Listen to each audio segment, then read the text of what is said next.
Облыста өрт 2026 республикалық командалық штабтық оқу жаттығуы өткізілді. Ауқымды шараның мақсаты табиғи және дала өрттері кезінде азаматтық қорғау қызметтерінің дайындығын тексеріп, төтенше жағдайларға жедел әрекет ету деңгейін арттыру.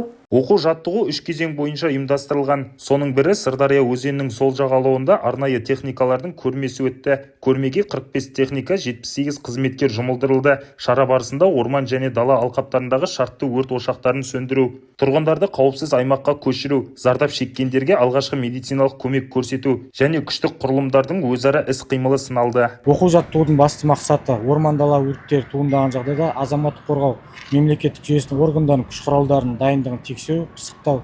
Оқу жаттығу 3 кезеңнен тұрады. Бірінші кезең мемлекеттік жүйесін басқару органдарының күш құралдарының іс-қимылдарын пысықтау. Екінші кезең Қызылорда қаласы сол жағалауында азаматтық қорғау мемлекеттік жүйесінің органдарының күш құралдарын тексеру. Үшінші кезең Шіркейлі канал оң жақ жағалауында орман дала өрті туындаған жағдайда азаматтарды және үй жануарларын эвакуациялау, көшіру, өрттерді сөндіру, сонымен қатар жоғалған азаматтарды іздестіру, құтқару жұмыстарын жүргізу. Назарларыңызда тұрған техникалар бұл қазіргі таңда заманауи техникалар, біздің азаматтық қорғау органдарында беріліп жатқан техникалар.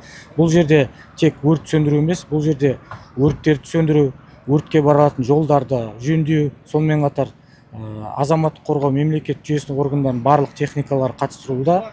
Жалпы азаматтық қорғау мемлекет жүйесі органдарына 17 қызмет кіреді. Сол 17 қызметтің барлық техникалар осы жерде назарларды көрінуде.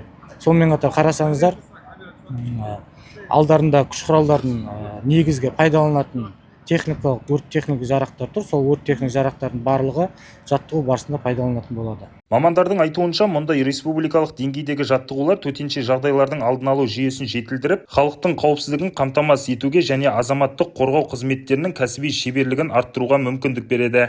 Ержан Смағұл, Ерасыл Тұрсынбай, Жеті News.